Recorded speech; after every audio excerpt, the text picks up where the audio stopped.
E aí, turma, tudo certo? Como é que vocês estão? Beleza? Bom, vamos continuar aí nosso conteúdo da apostila bem devagarzinho para a gente compreender um pouquinho a respeito do processo de hegemonia dos Estados Unidos e como que isso culminou no que a gente chama de globalização e até a formação dos blocos econômicos. Então, nas aulas anteriores, a gente estava falando sobre como os Estados Unidos ele veio se destacando no mundo ali, né? A hegemonia norte-americana, questão do mercado financeiro, e isso tudo, pessoal, tem relação com o que a gente chama de globalização. Globalização não tem uma definição clara e consistente. Eu sempre digo assim, ó, eu pergunto sempre para meus alunos assim, o que é globalização? Você sabe? A grande maioria fala, sei. Aí você fala assim, então explica. Aí não consegue explicar por quê? Porque ela é fácil da gente saber o que é, mas é muito difícil da gente explicar o que é a globalização. Mas a gente tem que entender que a globalização, pessoal, ela é decorrente do avanço tecnológico. Então não existiria globalização se não tivesse o avanço tecnológico. E o que o avanço tecnológico permitiu para a gente?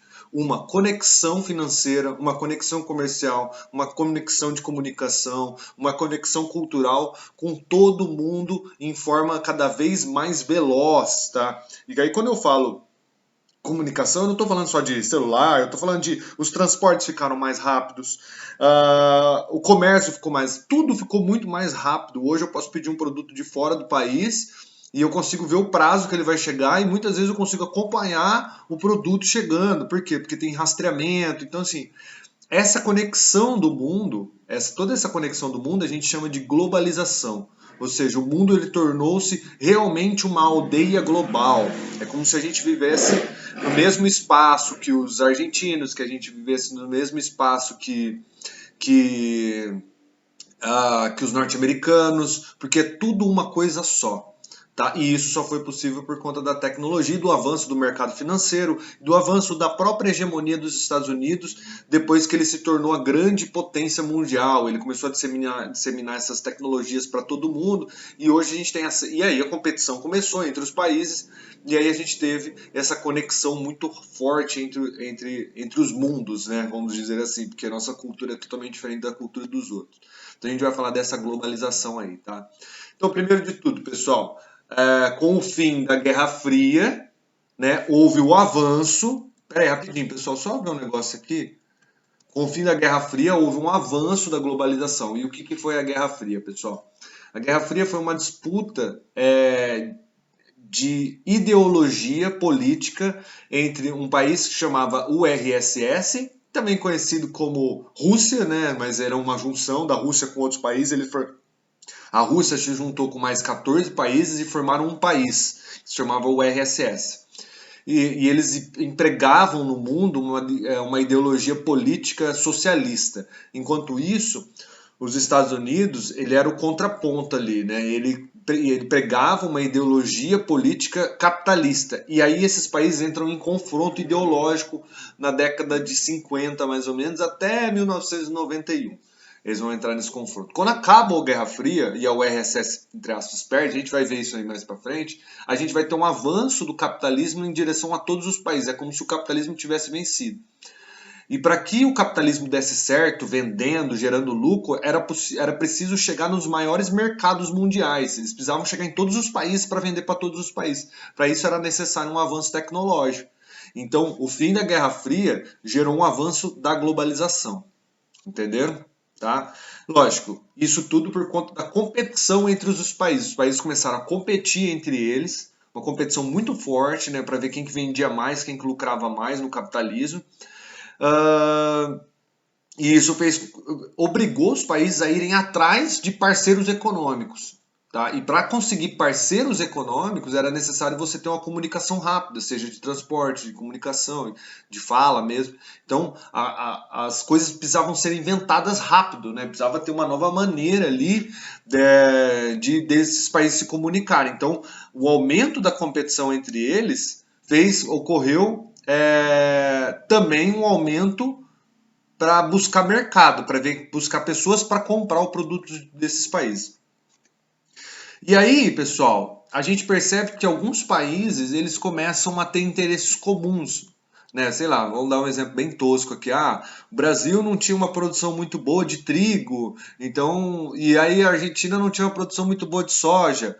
Então, o que você acha da gente fazer uma parceria aqui? Eu vendo trigo barato para você e você vende soja barato para mim, entendeu? Então, alguns países começaram a perceber que poderiam utilizar as vantagens de outro país, né, em prol de si mesmo. E aí o outro país que tinha essa vantagem também percebeu que podia fazer uma troca válida ali. E aí os países começam a estabelecer alianças ali entre eles, tá? Alguns países começam a fechar negócios, tá?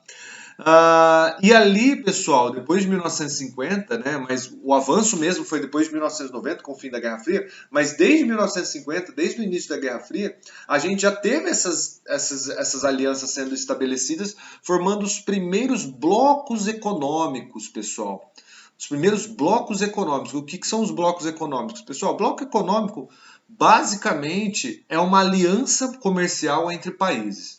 É quando os países eles se juntam para trocar interesses entre eles. Por exemplo, o Brasil tem um bloco econômico chamado Mercosul, que é uma aliança entre Brasil, Argentina, Paraguai, Uruguai e Venezuela. A Venezuela está suspensa agora, né, por causa do caso das perseguições políticas que ocorrem lá nos últimos anos. Então a gente está em 4, é Argentina, Paraguai, Uruguai e Brasil. Esses 4 países juntados fizeram uma parceria econômica entre eles, onde eles trocam produtos de interesse deles de forma barata. E isso faz com que eles vendam cada vez mais. Ah, mas vende entre eles? Sim, mas vendem. Entendeu? Vendem. As indústrias brasileiras, elas produzem para vender para esses países. E isso a gente chama de bloco econômico. Então, o bloco econômico é uma aliança comercial, tá? Não só comercial, a gente vai ver mais para frente, mas principalmente uma aliança comercial entre países. Para vocês entenderem o sentido de um bloco econômico, eu trago um vídeo que eu produzi há algum tempo atrás explicando uma teoria que chama Teoria das Vantagens Comparativas, tá, pessoal? A teoria das vantagens comparativas é uma teoria que explica a vantagem de você fazer parte de um bloco econômico, tá?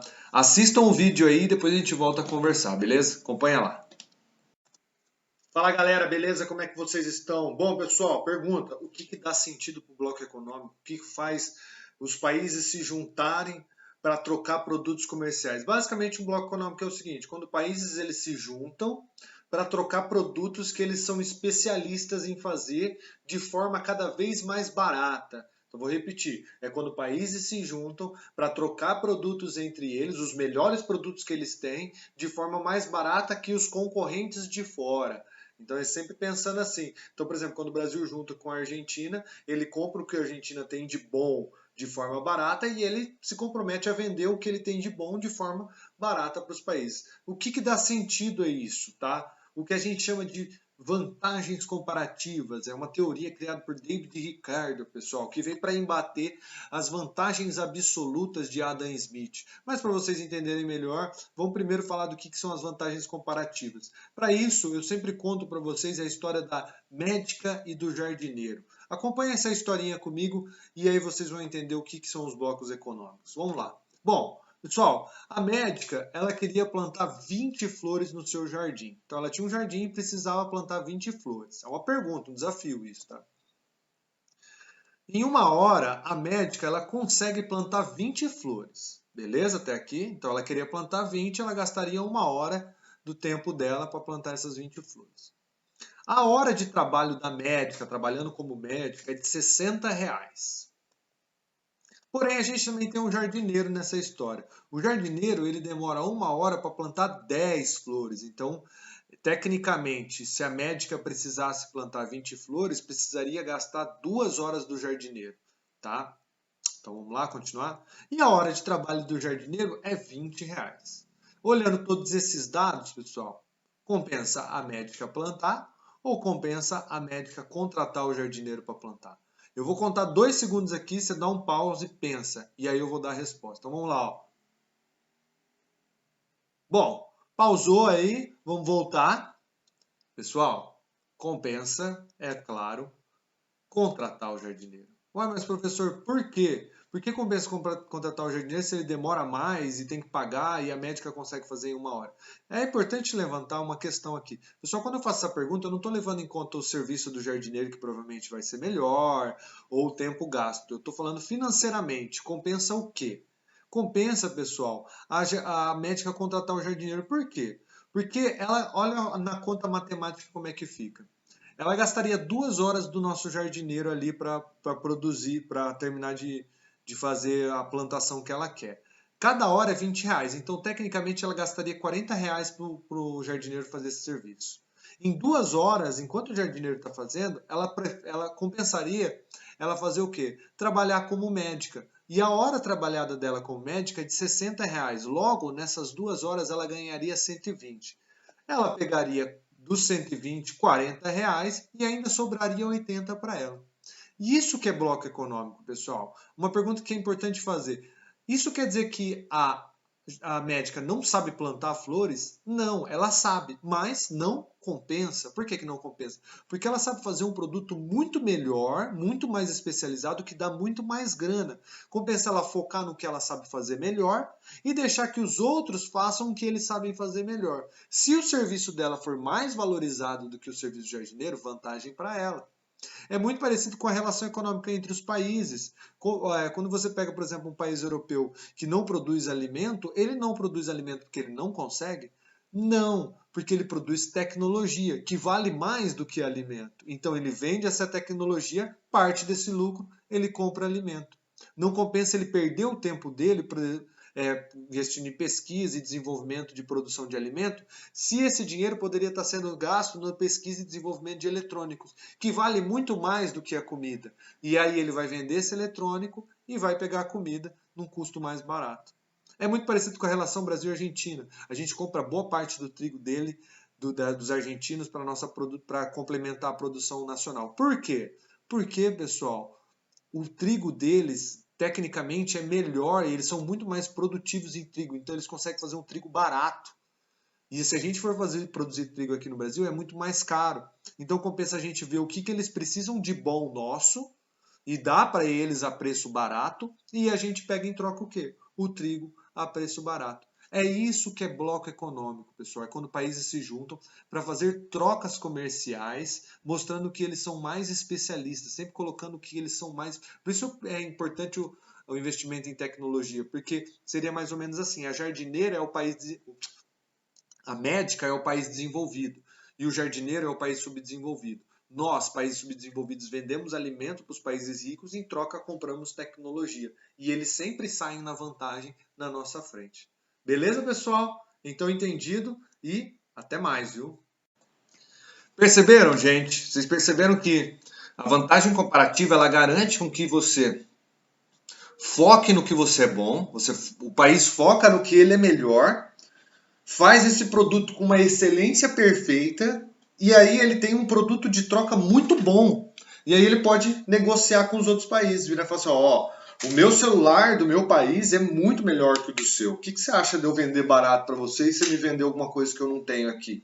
Isso não quer dizer também que o Brasil, por exemplo, vou dar um exemplo para vocês, a gente compra celulares da China, por exemplo.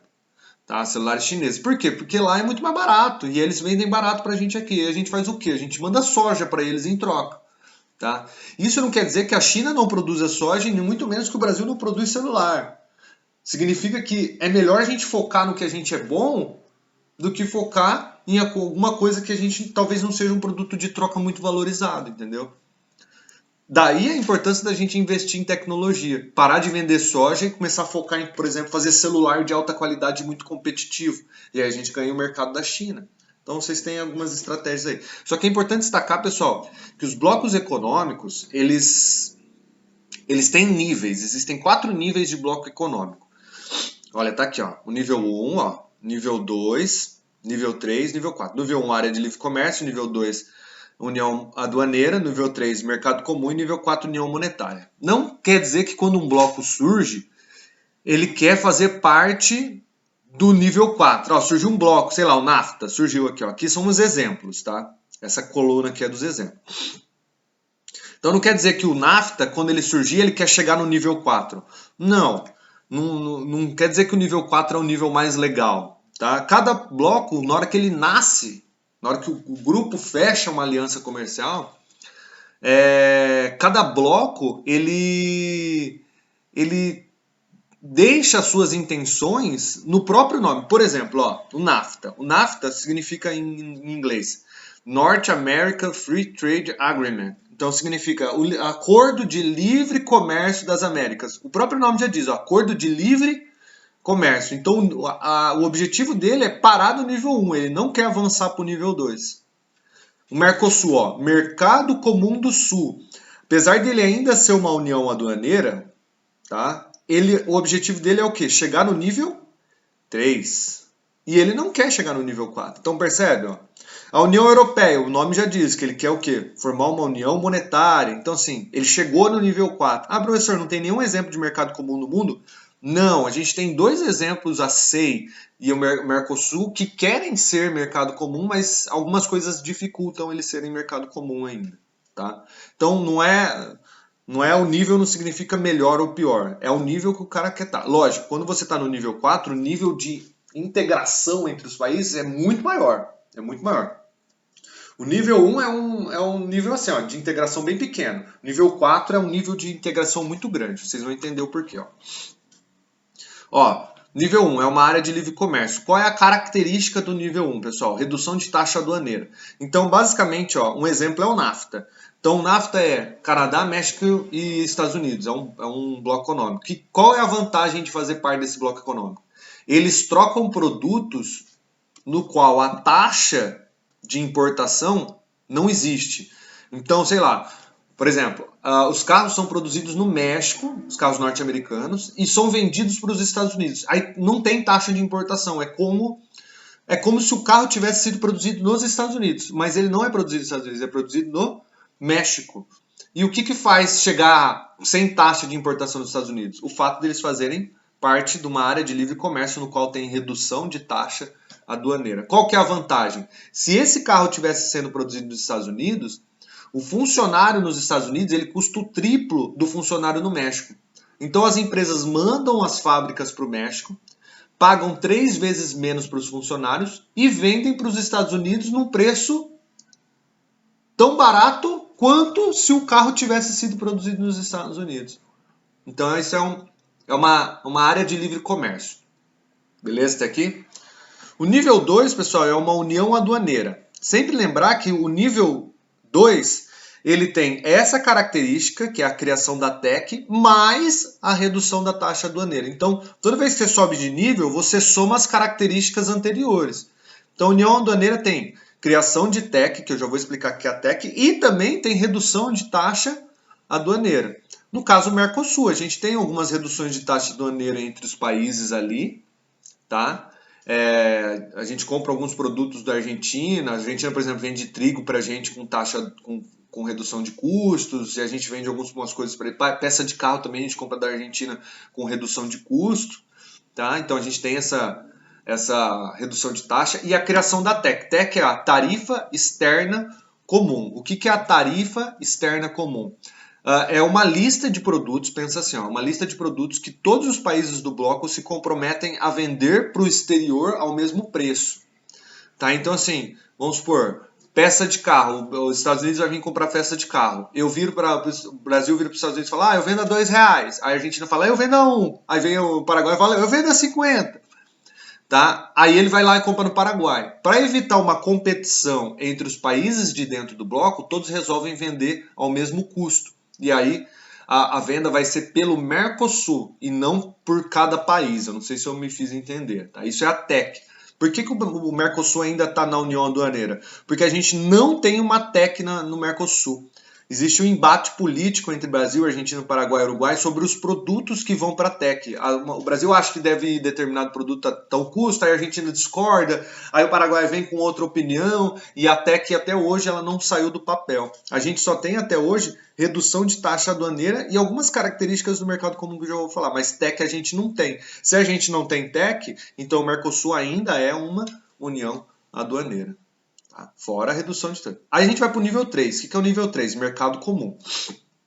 que é o que o Mercosul quer ser. Então o mercado comum tem redução de taxa aduaneira, tem já uma TEC bem estabelecida e, além disso, tem livre circulação de bens, serviços e pessoas. Ou seja, se o Mercosul se tornar um mercado comum, a gente vai poder circular entre o Paraguai, Argentina e Uruguai de forma livre, como se fosse um país só. Só chegar lá com o RG e mostrar e passar. Aí você fala assim para mim, professor, mas a gente já não faz isso? Sim.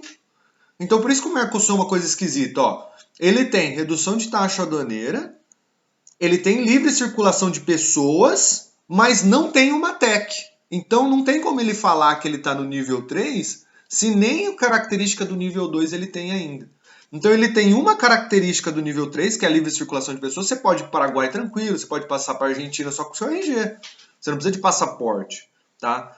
Só que você não tem uma TEC. E além de não ter uma TEC, você não tem livre circulação de bens e serviços. O que isso significa? Quando o Mercosul estiver estabelecido, como mercado comum, a gente vai poder, por exemplo, ir no Paraguai, comprar o que quiser e vir tranquilo para o Brasil. Quem já foi para o Paraguai sabe que não é assim. A gente vai, a gente tem uma cota de $300 para comprar lá. Se a gente estourar essa cota, na hora que a gente passar de volta para o Brasil, a polícia pode pegar nossos produtos.